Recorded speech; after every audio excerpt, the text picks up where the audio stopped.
Muito obrigado, muito boa noite. É para mim um enorme prazer e uma honra encerrar este ciclo de conferências, assumir a responsabilidade pelo passado e projetar o futuro. Quero agradecer ao professor João Proença a amabilidade de me ter convidado e felicitá-lo pela associação do título deste ciclo de conferências, assumir a responsabilidade pelo passado e projetar o futuro, com a sequência dos vários ciclos de conferências com ex-ministros das Finanças e esta sessão de conclusão. Quero agradecer ao Sr. Reitor José Marcos dos Santos a sua presença e também a presença de todos vós. É para mim também uma honra associar-me a este aniversário da Faculdade de Economia do Porto, de que eu beneficiei indiretamente, mas de uma forma muito relevante, logo que comecei a minha carreira fora da universidade, porque o então ministro Miguel Cadilho, o Dr. Carlos Tavares e o Dr. Carlos Costa foram pessoas de uma enorme importância para a minha aprendizagem da macroeconomia aplicada, da política económica e da integração europeia. Ao longo dos anos fui tendo colaboradores que foram treinados pela Faculdade de Economia do Porto, excelentes colaboradores, e tive muitos alunos que tinham sido treinados pela Faculdade de Economia do Porto e foram, em geral, também excelentes alunos. Não quero deixar de assinalar também a presença nesta sessão do professor Miguel Beleza, uma das pessoas com que eu mais aprendi economia política e política económica ao longo dos anos, e também o engenheiro Belmiro de Azevedo, que é não só um símbolo do espírito empresarial português, mas também, de quando em vez, um magnífico parceiro de squash. Eu hoje quero falar-vos de um tema que está entre a ciência política e a ciência económica, um tema que destaca a importância das instituições e a influência das instituições na evolução futura das sociedades e da economia, um tema que reflete o passado e projeta o futuro exatamente de acordo com o tema desta conferência.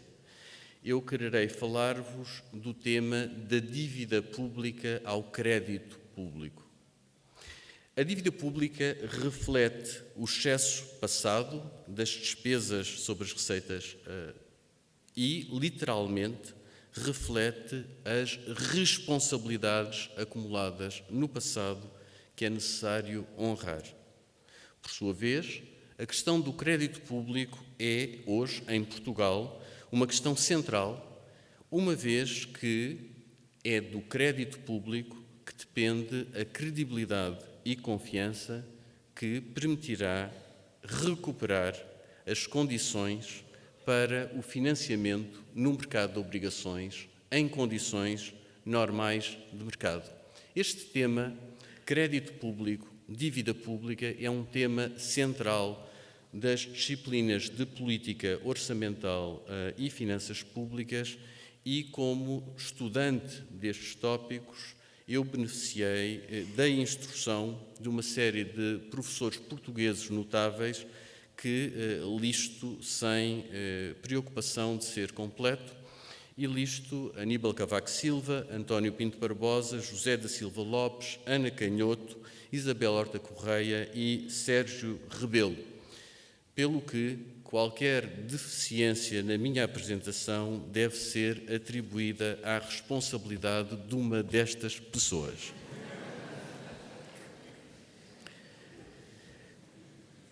Historicamente, as condições que permitem o aparecimento do crédito público estão associadas ao aparecimento do Estado-nação, das finanças públicas ao nível nacional e das instituições que apoiam o funcionamento de uma economia de mercado. Uma economia de mercado e um mecanismo de mercado permite, por sua vez, a criação dos incentivos que recompensam o esforço individual, a criatividade, a inovação, o empreendedorismo e o investimento. São estas as condições fundamentais para o crescimento sustentado. A minha apresentação está organizada em 5 partes. Na primeira, apresentarei a importância do tema do crédito público no contexto da história mundial. Na segunda, apresentarei sumariamente o caso dos Estados Unidos e do Reino Unido, países que estabeleceram mais cedo e com sucesso o crédito público. Na terceira, irei sugerir que o nosso país, Portugal, não tem uma tradição sólida neste domínio. Na quarta, farei algumas breves considerações sobre o atual contexto institucional europeu e concluirei finalmente com algumas considerações sobre a reforma das finanças públicas em Portugal no quadro europeu, na necessidade de um amplo debate nacional sobre esta matéria, debate esse que, espero, conduzirá a um sólido consenso. Passo então à primeira parte da minha apresentação. O crédito público está associado à criação do Estado moderno. É um dos elementos constitutivos do quadro institucional de funcionamento de uma economia de mercado. Historicamente, os padrões de vida estagnaram nos milhares de anos até 1700. Por volta desta data, com origem na Inglaterra, começou um processo de progresso sustentado que libertou partes muito consideráveis da humanidade da fome e da morte prematura. Recordam-se, estando numa faculdade de Economia, que a referência à fome e à morte prematura é devida a Malthus. O crédito público está, assim, associado a este processo de criação dos fundamentos institucionais de uma economia de mercado que, como disse, favorece o empreendedorismo e a inovação. Historicamente, o progresso económico é um fenómeno relativamente recente. Foi apenas no século XVIII que começamos a assistir ao desenvolvimento e crescimento sustentado num conjunto limitado de economias. Considero que a explicação deste fenómeno deve ser encontrada na evolução das instituições. Um académico distinto, Earl Hamilton, em 1947, apresentou as finanças públicas modernas, incluindo a gestão da dívida pública, como uma característica distintiva da época moderna. Isto é, a dívida pública é uma das poucas instituições que não se encontra na antiguidade clássica. Não existia na antiguidade dívida pública no sentido de dívida titulada e transacionada como a conhecemos hoje. Não obstante a possibilidade de encontrar exemplos precoces de dívida pública, por exemplo, nas cidades italianas, Veneza, Florença, Génova e nos Países Baixos, o exemplo clássico é a Inglaterra. A narrativa que quero usar aqui é proposta pelos académicos Douglas North, que foi Prémio Nobel da Economia, e Barry Weingast, que é professor na Universidade de Stanford. E estes professores identificam uma verdadeira revolução institucional associada com a Revolução Gloriosa em Inglaterra em 1688. E argumentam que estas alterações institucionais estão na base do desenvolvimento económico da Inglaterra. Especificamente, eles identificam os seguintes elementos. Primeiro, com a Revolução Gloriosa de 1688, foi estabelecida a supremacia do Parlamento, consolidando a sua influência permanente e protegendo da possibilidade de dissolução por iniciativa do rei. Em segundo lugar, o Parlamento passou a ter a prerrogativa de controle e auditoria das despesas do soberano. Em terceiro lugar, as prerrogativas, os poderes do soberano ficaram subordinados ao primado da lei e do direito. Em quarto lugar, e muito relacionado com o aspecto anterior, foi estabelecida a independência dos tribunais. Finalmente, foi criado em 1694 o Banco de Inglaterra com o propósito de ajudar o financiamento da dívida pública.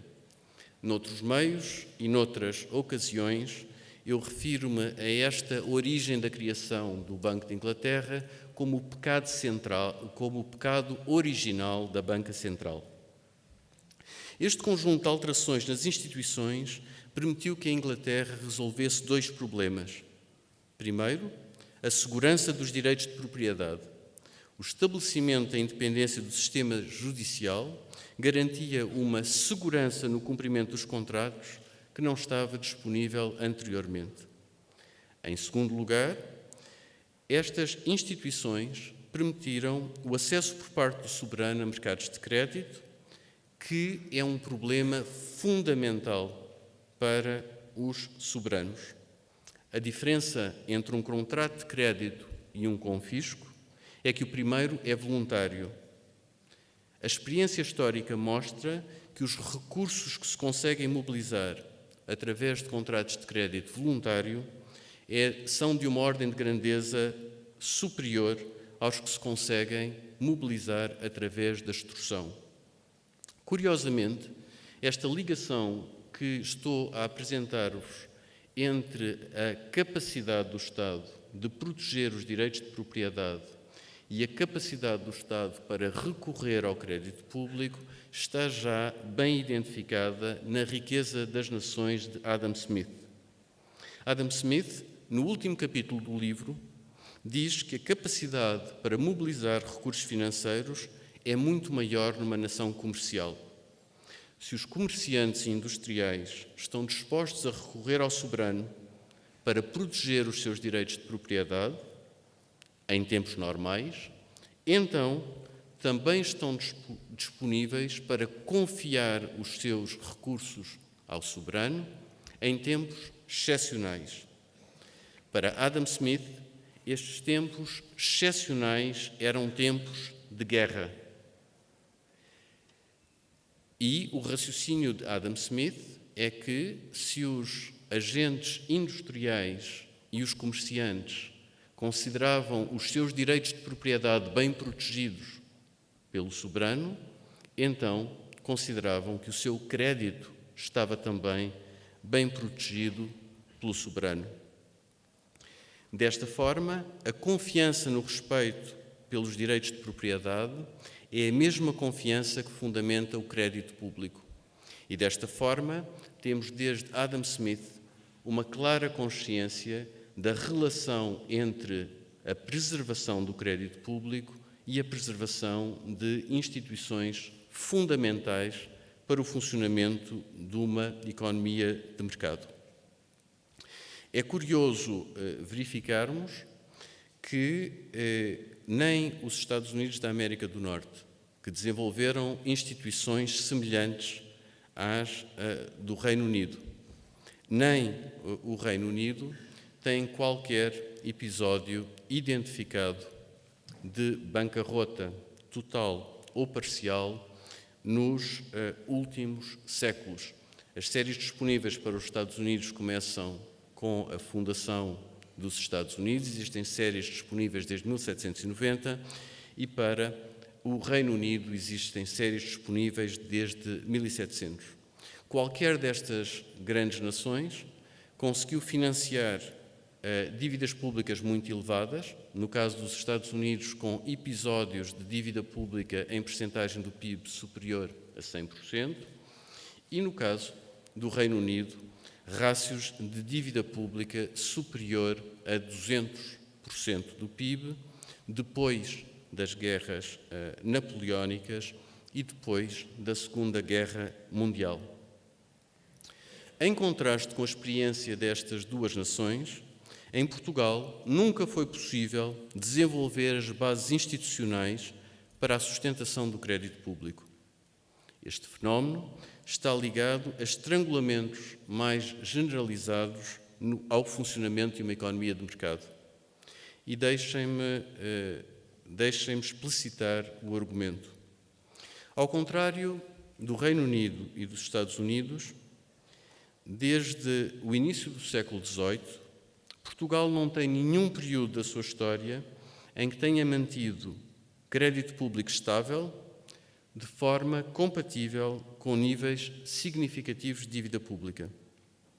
Portugal registou uma série de períodos de bancarrota total ou parcial no século XIX.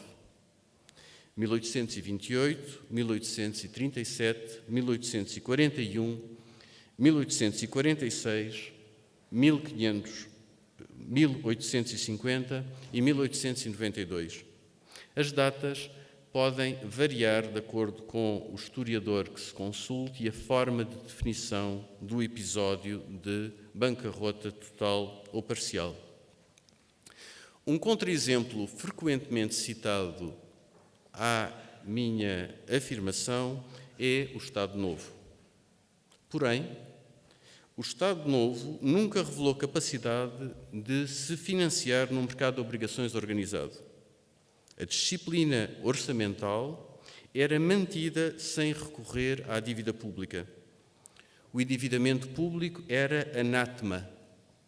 Para ilustrar este ponto, refira-se que em 1973, depois de mais de uma década de guerra colonial, a dívida pública era inferior a 15% do PIB. O Estado Novo ilustra a dificuldade que as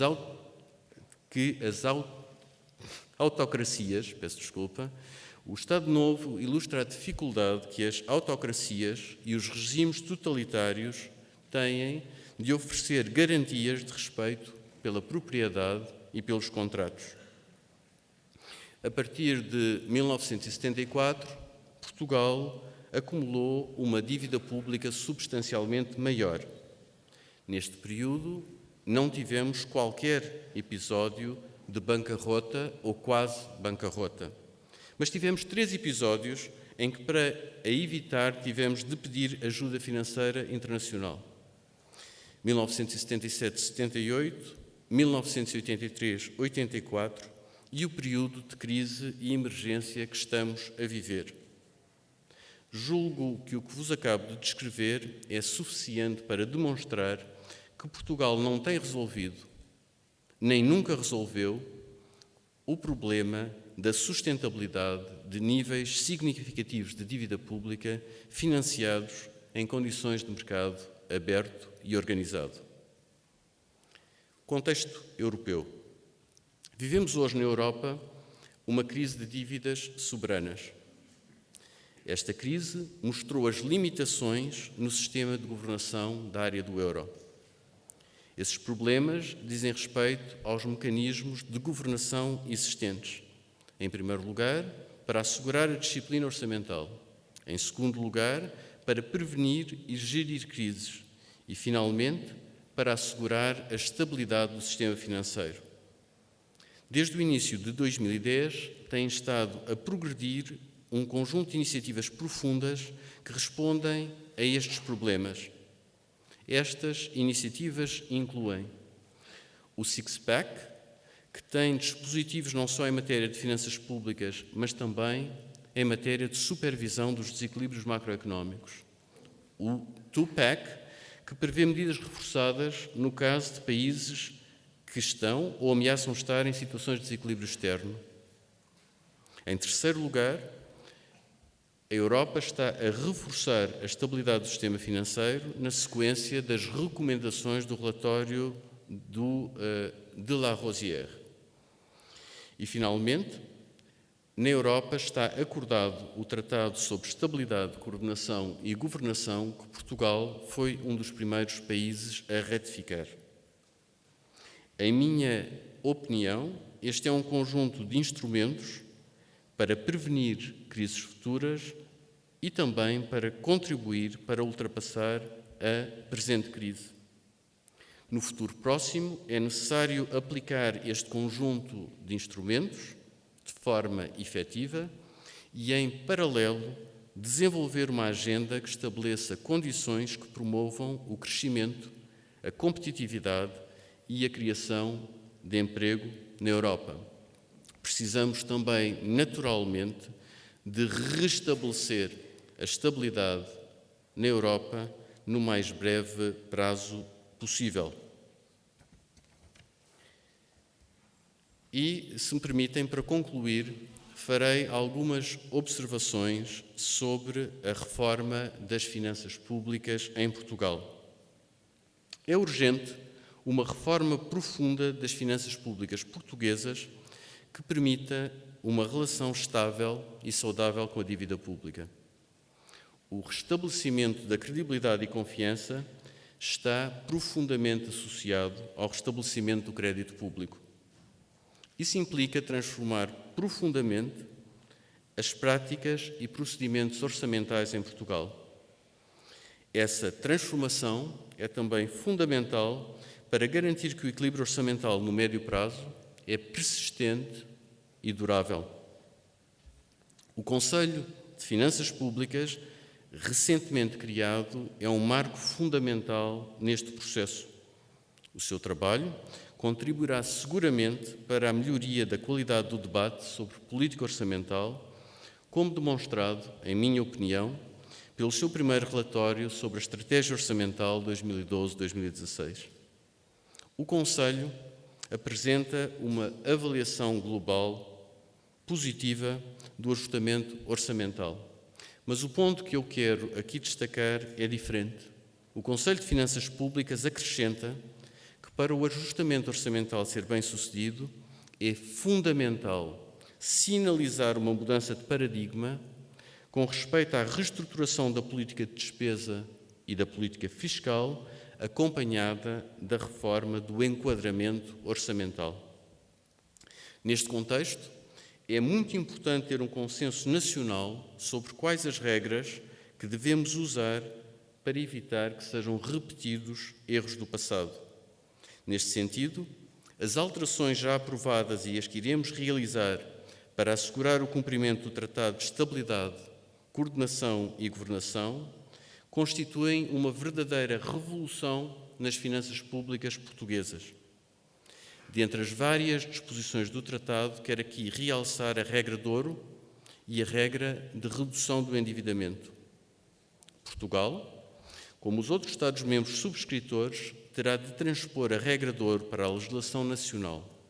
As disposições deverão ter caráter vinculativo e permanente, de preferência de natureza constitucional ou equivalente.